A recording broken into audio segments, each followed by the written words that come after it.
Hello বন্ধুরা, তোমরা কেমন আছো? অন্নপূর্ণা কিচেনে তোমাদের সকলকে স্বাগত জানাই। হ্যাপি নিউ ইয়ার সকলকে। তোমরা সবাই ভালো আছো তো? নতুন বছর সবার ভালো কাটুক। এই দেখো, আজকে আবার নিয়ে এসেছি চিংড়ি মাছ। এই যে ছোট ছোট চিংড়ি মাছ। আজকে এই যে বাঁধাকপি আর আলু দিয়ে চিংড়ি মাছের তরকারি করব। বাঁধাকপির তরকারি হবে চিংড়ি মাছ দিয়ে, বুঝেছো? এই দেখো, ভালোই চিংড়ি মাছগুলো একটু বড় বড় আছে। এই যে দেখো, ভালো চিংড়ি মাছগুলো, এটা দিয়ে বাঁধাকপির তরকারি হবে আজকে। হ্যালো বন্ধুরা, চিংড়ি মাছগুলো আমি সুন্দর করে বেছে নিব। চিংড়ি মাছের কিন্তু এখান দিয়ে একটা শির আছে, আর শিরের ভিতরে কিন্তু নোংরা থাকে। এই যে এরকম করলে টান দিলে এই যে পুরোটা মানে এই যে বেরিয়ে যাবে। এরকম করে আমি সব মাছগুলো ছাড়িয়ে নেব। পুরোটা আমি চুকলাটা ছাড়াবো না, খানিকটা ছাড়াবো। আর এই লেজের দিকে এরকম করে এই যে নোংরাটা আমি এই পুরো বেরিয়ে গেল, পুরোটা এরকম করে আমি বের করে নেব। তোমরা কীরকম বাছো জানি না, আমরা এরকম বাছি। এখানে একটু টাইম লাগে, কিন্তু টাইম লাগলেও তো পরিষ্কার করে খেতে হবে। নোংরাটা তো দেখো পুরো বেরিয়ে গেছে, ঠিক আছে? এরকম করে পুরো নোংরাটা বের করে নেব। হ্যালো বন্ধুরা, আজকে আমি বাঁধাকপি রান্না করব চিংড়ি মাছ দিয়ে। এই যে চিংড়ি মাছ নিয়েছি, এই দেখো, তাতে আলু দেব, পেঁয়াজ দেব, চিরা লঙ্কা, আদা বাটা, রসুন বাটা, লাস্টে ধনেপাতা দিব, টমেটো দেব। এই যে বাঁধাকপি, তো বাঁধাকপিটা সিদ্ধ করে নিতে হবে, তাই আমি জলটা অলরেডি বসিয়ে দিয়েছি। এখন এই জলে একটু নুন দিয়ে দেব। নুন দিয়ে আমি বাঁধাকপিটা সিদ্ধ করে নেব, সিদ্ধ করে জলটা ছেঁকে নেব। বাঁধাকপিগুলো আমি দিয়ে দিচ্ছি, সিদ্ধ করে নেব। সিদ্ধ করে নিলে ভালো হবে, ঘাস গন্ধটা থাকবে না।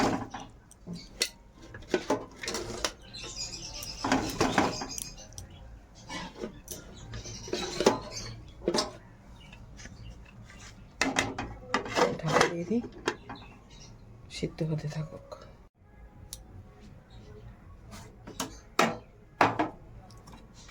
বাঁধাকপিটা সিদ্ধ হতে হতে নুন আর হলুদটা মেখে নিচ্ছি চিংড়ি মাছটা আমি ভাজা করে নেব।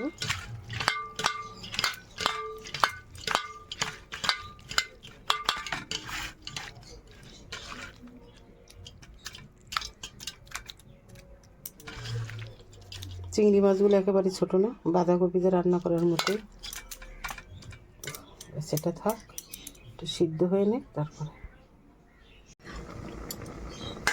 সিদ্ধ হলো না। দেখো সিদ্ধ হয়ে গেছে বাঁধাকপিটা, কত সুন্দর সিদ্ধ হয়ে গেছে। এটা আমি নামিয়ে নেব।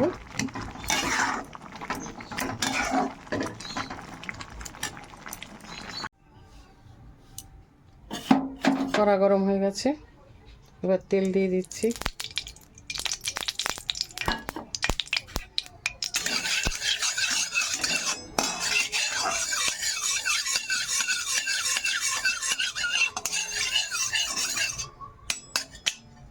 তেলের মধ্যে আগে আমি আলুগুলো ভাজা করে নেব।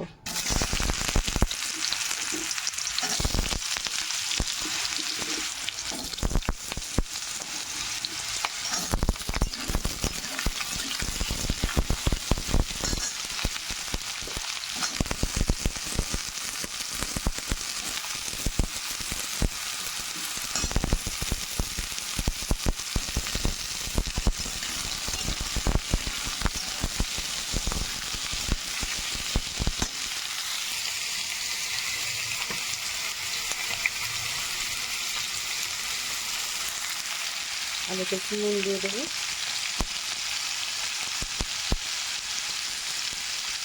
আর একটু হলুদ দিয়ে দেবো।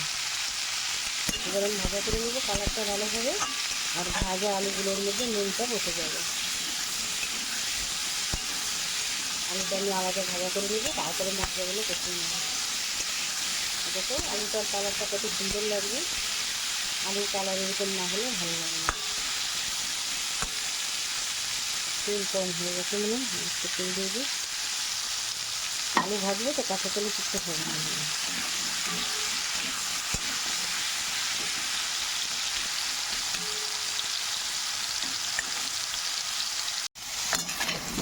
এবার আলু ভাজা হয়ে গেছে, এবার আমি আলুগুলো তুলে নেব।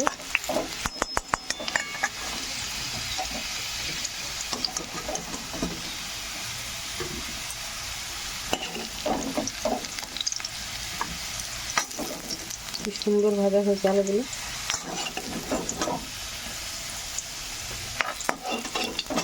সবজি একটু ভাজা না হলে ভালো লাগে না খেতে।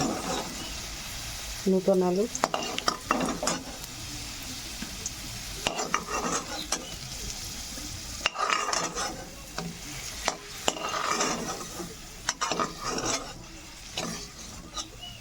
একটা পেলে আর একটা পড়ে যায়।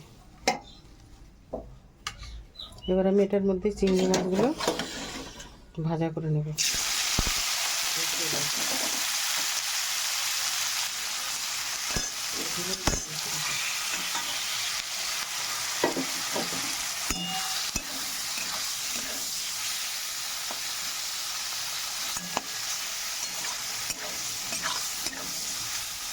চিংড়ি মাছটা আমি লাল লাল করে ভাজা করে নেব, ভাজা হতে থাকে।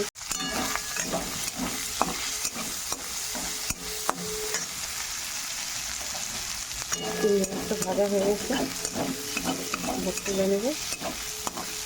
চিংড়ি মাছ থেকে প্রচুর জল বেরোয়, যখনই মাছটা দেওয়া হয়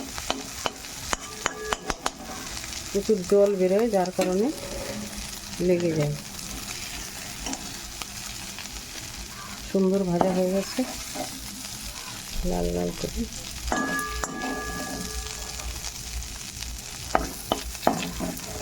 চিংড়ি মাছটা ভালো ভাজা না হলে, চিংড়ি মাছের যে ভাজার একটা গন্ধ ওটা না বেরোলে কিন্তু ভালো লাগে না খেতে। আমি এই কড়াতে তেল দিয়ে নিচ্ছি।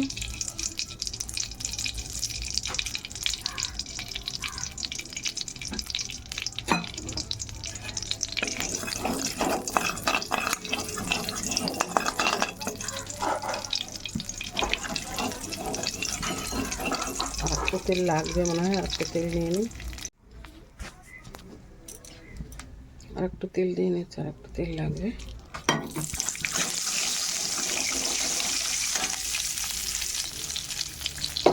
প্রথমে দেবো আমি শুকনো লঙ্কা,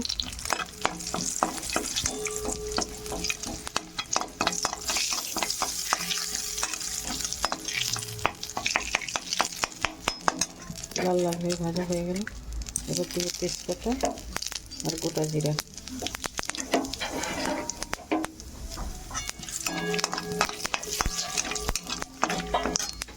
আস্তে কমিয়ে দিয়ে, বাড়ানো থাকলে হবে না, কমিয়ে দিয়ে নিতে হবে। এবার দিয়ে দিচ্ছি আদা বাটা,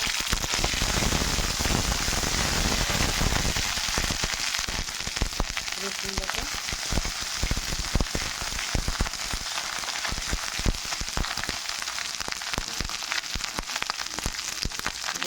পেঁয়াজ।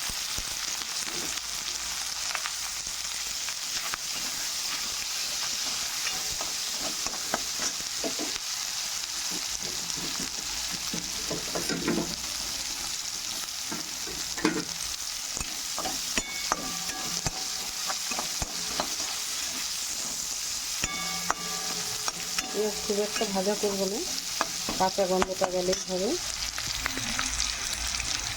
এরপরে দিয়ে দিব টমেটো।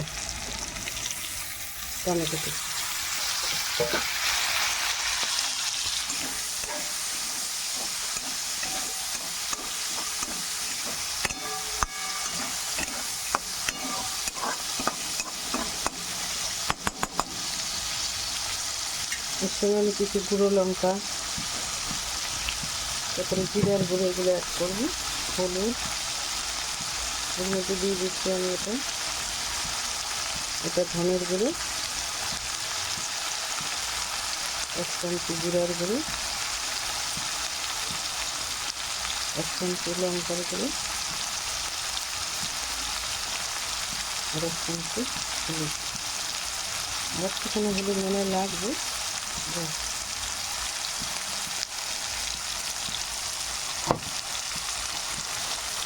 দিয়ে দেবো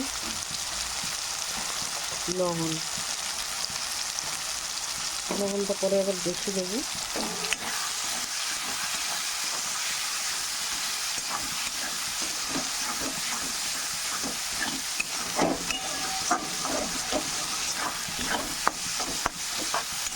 খুব একটা বেশি সময় এটা নাড়তে হবে না, অল্প টাইম নাড়লেই হবে। আমি এবার এই ফোড়নের মধ্যেই চিনি দিয়ে দেবো, কালারটা ভালো হবে, মিষ্টি হবে। কারণ আলু ভাজা হয়ে গেছে, বাঁধাকপি সিদ্ধ হয়ে গেছে, চিনি আগে দিলে সিদ্ধ হয় না, কিন্তু আমি তো সব কিছু সিদ্ধ করেই নিয়েছি, সেই জন্য চিনিটা আমি এখানে দিয়ে নিলাম। এরপর আমি কিছু কাঁচা লঙ্কা দিয়ে দেবো, চিরা কাঁচা লঙ্কা এগুলো।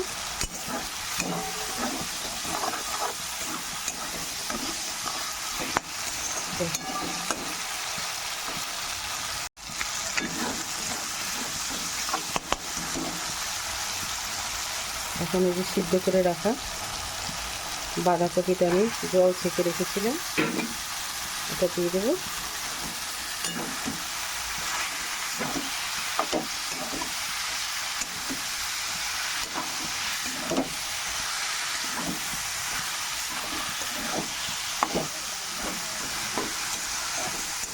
কালারটা কত সুন্দর লাগবে, এদিকটা লেগে গেছে, তাহলে আমি আস্তে আস্তে কমিয়ে দিই।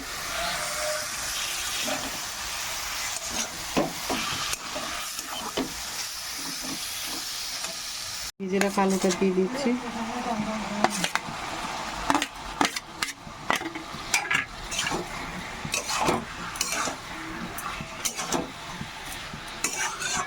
চিংড়ি মাছও পড়ে গেছে, চিংড়ি মাছটা একটু পরে দেবো নাকি টমেটো। এটা একটু হতে থাকুক।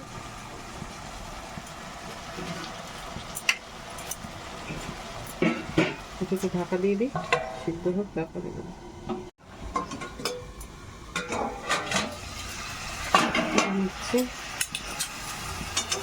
তেল বেরিয়ে গেছে সারা দেখে। এবার রান্না হওয়ার মধ্যে এবার চিংড়ি মাছগুলো দিয়ে দেবো, একদিক দিয়ে ঢালি, তেলে মাখামাখি হয়ে গেছে।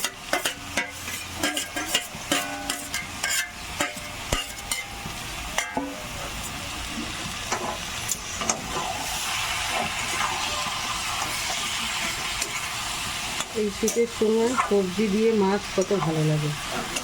চিংড়ি মাছ দিয়ে বিভিন্ন ধরনের তরকারি করা যায়, ফুলকপি দিয়েও করা যায়, বাঁধাকপি দিয়েও করা যায়। আজকে তাই বাঁধাকপি দিয়ে চিংড়ি মাছের রেসিপিটা বানাবো।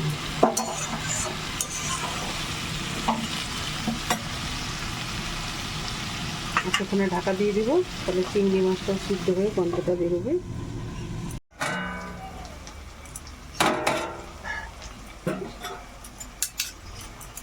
দেখো পুরো তরকারি থেকেই তেল ছেড়ে দিয়েছে। এখন লাস্টে আরেকটা জিনিস দেবো, সেটা হচ্ছে এই যে বাটা গরম মশলা।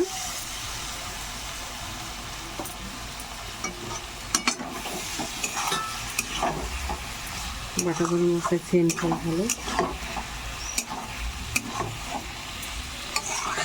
বাঁধাকপির তরকারিতে একটু গরম মশলা না দিলে ভালো লাগে না, যেমন অনেকে পুরনে দেয়, আমি ভাবলাম আজকে পুরনে দেবো না, আমি বাটা করেই দেবো।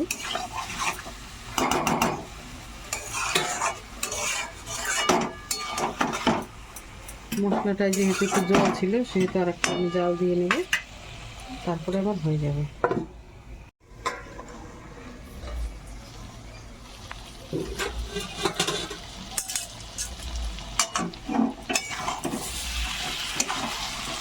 এই দেখো বন্ধুরা, এই শীতে তোমরা বাঁধাকপি দিয়ে চিংড়ি মাছের তরকারি করে খাবে, সঙ্গে একটু আলু দিবে। এই যে কত সুন্দর হয়েছে দেখো, কালারটা দেখতে কত ভালো লাগছে। আর একটা জিনিস দেবো, সেটা হচ্ছে হালকা হাতে একটু ধনে পাতা আমি দেবো। এটাতে ধনে পাতা দিয়ে তারপরে পরিবেশন করলাম।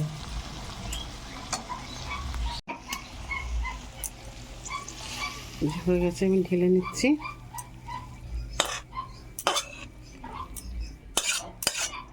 চিংড়ি মাছ দিয়ে বাঁধাকপি রেসিপি তোমরা বাড়িতে এরকম রান্না করে সকল সদস্যকে পরিবেশন করবে, দেখবে কত ভালো লাগে খেতে।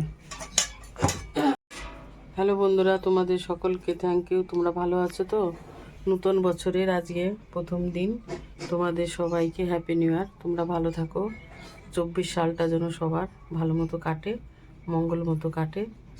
তোমরা কিন্তু বাড়িতে এরকম রেসিপি রান্না করে খাবে আর সকল সদস্যকে পরিবেশন করবে।